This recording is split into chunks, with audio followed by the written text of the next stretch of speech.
Hi, Fire Signs! Ars Leo Sagittarius. Welcome po sa ating channel. At ito ay yung daily kabay tarot reading for your September 18, 2024. Please be reminded kung nakaresonate kayo, comment down. Kung hindi kayo nakaresonate, ibigay niyo po sa iba kasi channel reading po ito. This is for you, Aries Leo Sagittarius, ngayong September 18, 2024.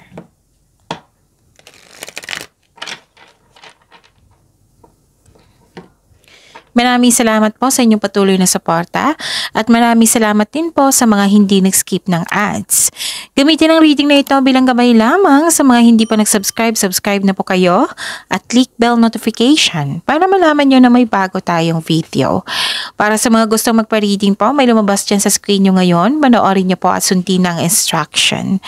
Calling the attention sa mga suki ko dito na Aries Leo Sagittarius, open na po ang inyong Monday Kapay Tarot reading for September 2024. May 6 months from now reading tayo at love life reading po. So message me Aries Leo Sagittarius for schedule. Maraming salamat po.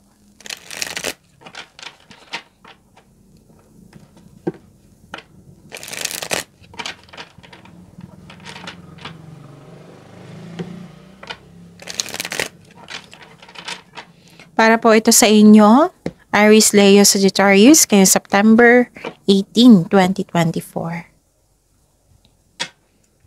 Spirits Guide, mga ganap po para kay Aries Leo Sagittarius, ngayong September 18, 2024. I need 3 cards po.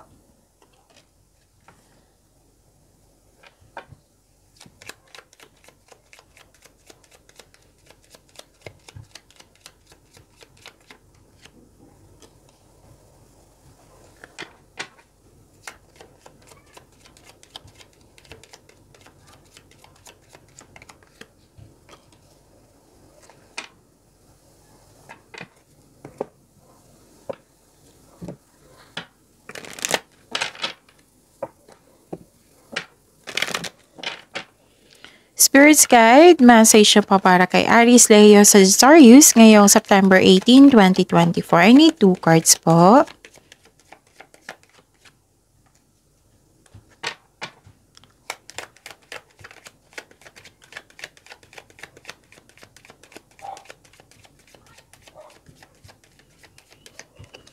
Okay.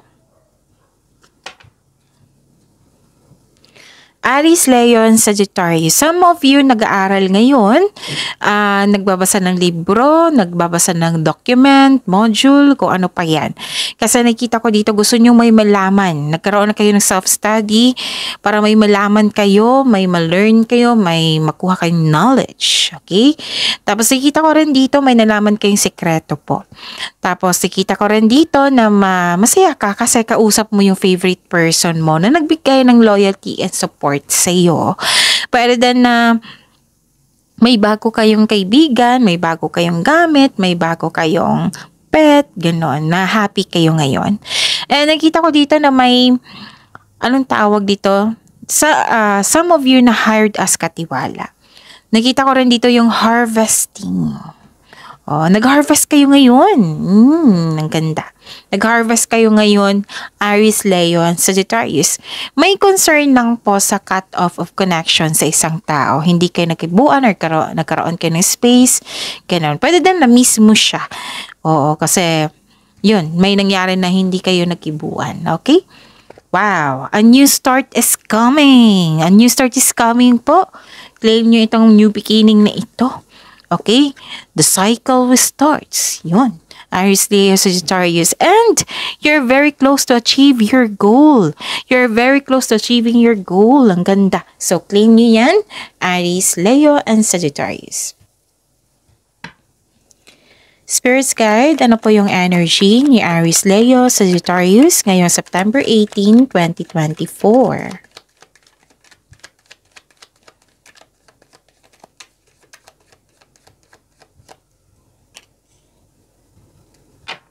And the clarification of this card po.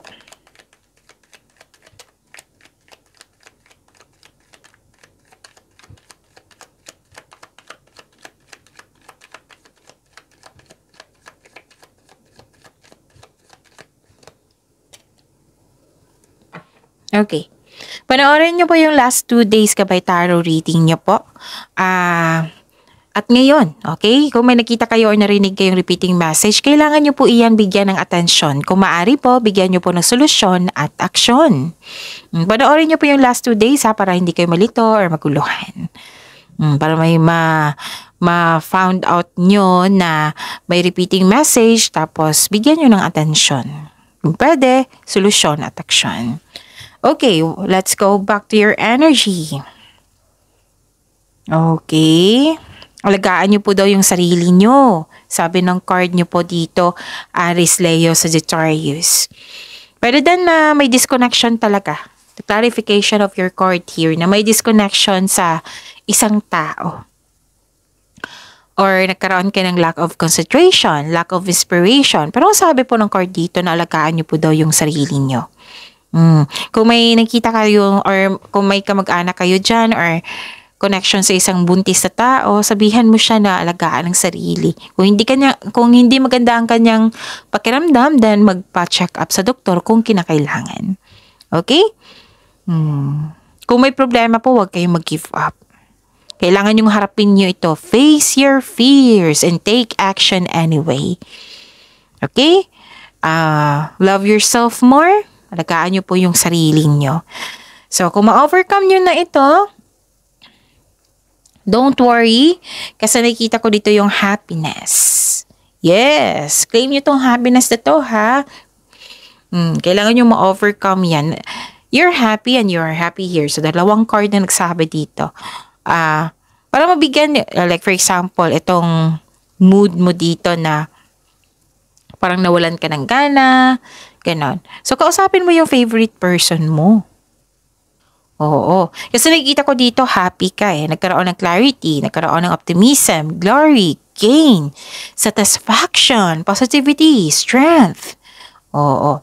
Nang dahil sa, anong tawag dito? Nang dahil sa positivity na ito, bumalik yung strength mo. Okay? So, yun. This is the happiest card nabunot mo. So, kung hindi ka okay kahapon, magiging okay ka ngayon. Magiging happy ka. May success and achievement akong nakikita dito na parating. May parating na blessings na it will lead you to happiness po. Happiness. Oo. So, dalawang card na nagsabi niya na happiness. So, improvement sa health is on the way po. Naka-recover ka na sa sakit. Okay. Ano pa? Kasi nakikita ko dito yung kalusugan, magandang kalusugan, kaligayahan at kaaya-ayang pakiramdam. May nakita nga akong reunion dito. Pwedeng reunion ito ng old friends, partner, family, ganon. Komportable ka at secure ka sa... okay. So, yun. I-clarify ko lang ha. You felt security, calm, and relaxed pag nasa bahay ka. Ganon. May mga bisita kang bata na nagbibigay ng kaligayahan sa iyo. So, enjoy your success. Success lies ahead if you keep the path. So, you are feeling healthier inside and out. Na-overcome mo na yung nararamdaman mong sadness or illness. Okay, so that is good. Spirit's Guide, Career and Money po ni Aries, Leo, Sagittarius ngayong September 18, 2024.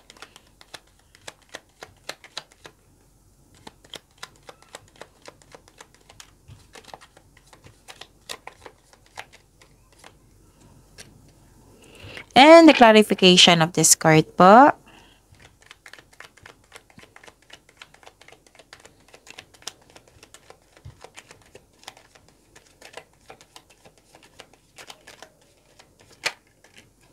This is your career and money ha. Kung gusto niyo ng karagdagang gabay sa career and money, may upload ako nung isang araw, last 2 days po, na about sa career and money niyo for this week. Okay, so panoorin niyo po. Aries, Leo, Sagittarius. Okay, so this is your career and money. Anong ganap? Wow, okay. Nakikita ko dito na nagkaroon ka ng inspiration. Nagkaroon na ng inspiration. Kung lack of inspiration ka noon, ngayon happy ka na, nagkaroon na ng inspiration. Busy po kayo. Okay? May parating na exciting na nakaka-inspire na chances upang palawakin ang iyong trabaho, yung negosyo. Ito yung pagsisimula sa iyong pagsisikap. Ganon. Yung may binigay na opportunity dito, exciting opportunity na excited kang bigyan ng aksyon. Naging masipag ka at creative kasi yung trabaho ngayon. Dahil nito mapapansin ka ng mga kasamahan mo or yung mga customer mo or sa mga tao dyan. Napansin ang iyong galing at talino. Soon magbubunga ang iyong pagsisikap po at dahil sa achievement na ito, magkakaroon ka ng financial growth and stability.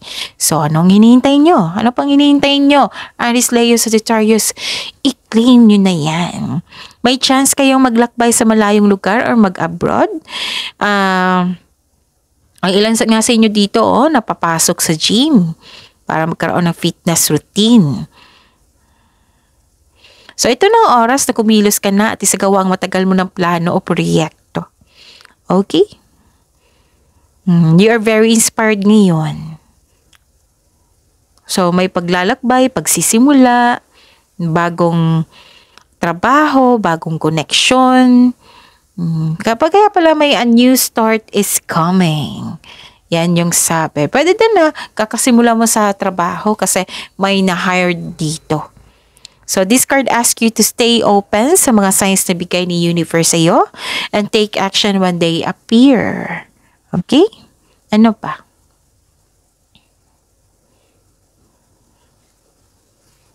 Okay. So, don't worry talaga. Kung nagkaroon man ng disconnection sa isang tao kasi may naulit na message dito, which is 3 card na po nagsabi dito.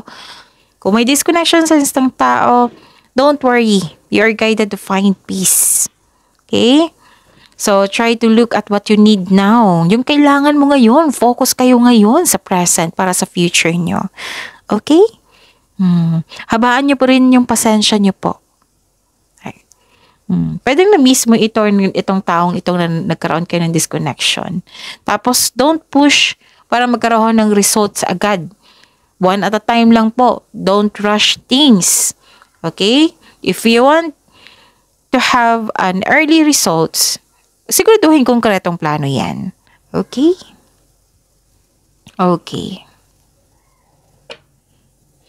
Spirit's Guide, Love Life, Self-Love, Partnership, and Romance ni Aries, Leo, Sagittarius ngayong September 18, 2024. Ang ganda, no? Kasi nag-harvest kayo at sinabi din dito na ma-achieve mo yung goal mo.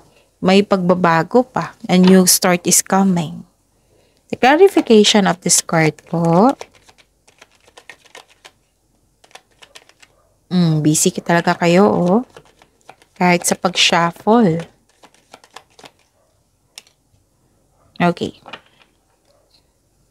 Maraming salamat po sa patuloy na tiwala at suporta sa ating channel. At maraming salamat din po sa mga hindi nag-skip ng ads. May lumabas dyan sa screen nyo ngayon, panoorin nyo po. Kung gusto nyo po yan, then follow instruction.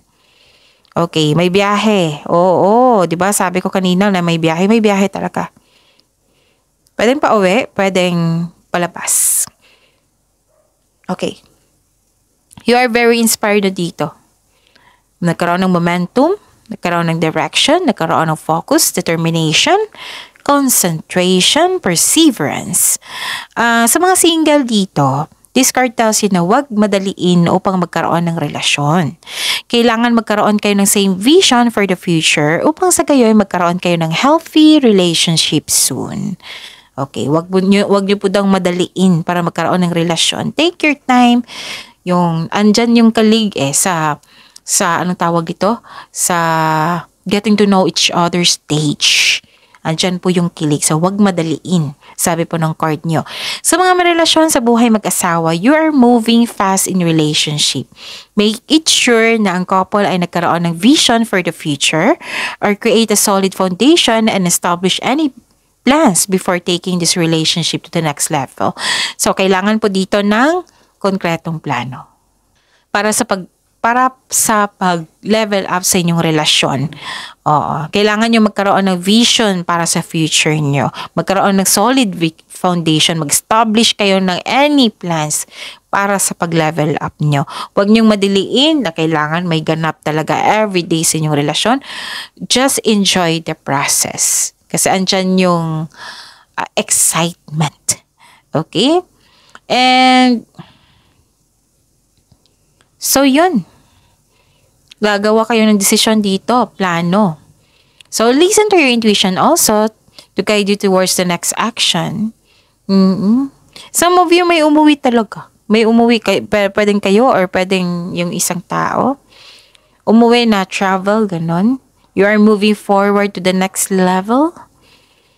Okay? So, makinig sa intuition ha. Sabi po ng card po dito, puro major to eh. Major. Major ang ganap ngayon, Aries, Leo, Sagittarius. So, granted yung manifestation nyo. Ang ganda. Granted yung manifestation nyo. Dalawang card na po nagsabi dito, which is na kumuha tayo ng clarification, right? So, you are very inspired today. Inspired ka. Ano tawag dito? Confident ka. Na-adapt mo yung mga pagbabago. Very confident. Some of you nag-manifest ng wonderful relationship dito. Ang sabi po ng card dito, your manifestation will be granted soon. Mag-pay attention lang po daw kayo sa pagbalanse sa inyong emotion with your thoughts while remaining grounded and passionate. Para ma-attract mo rin yung green flag na tao para sa iyo. Pwede din sa partner mo ito. Magsimula to sa iyo. So, don't worry, your manifest will be granted soon. Okay? May parating po na blessings dito, oh. Opportunity para sa paglako sa inyong connection, sa inyong relasyon, sa inyong sarili. Ganon. So with the divine assistance, all things are possible. You can make your imagination real. So, please note that you are divinely guided.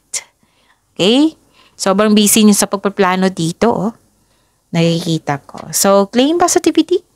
Claim positivity, claim blessings. Ang ganda-ganda po nito ng cards nyo ngayon.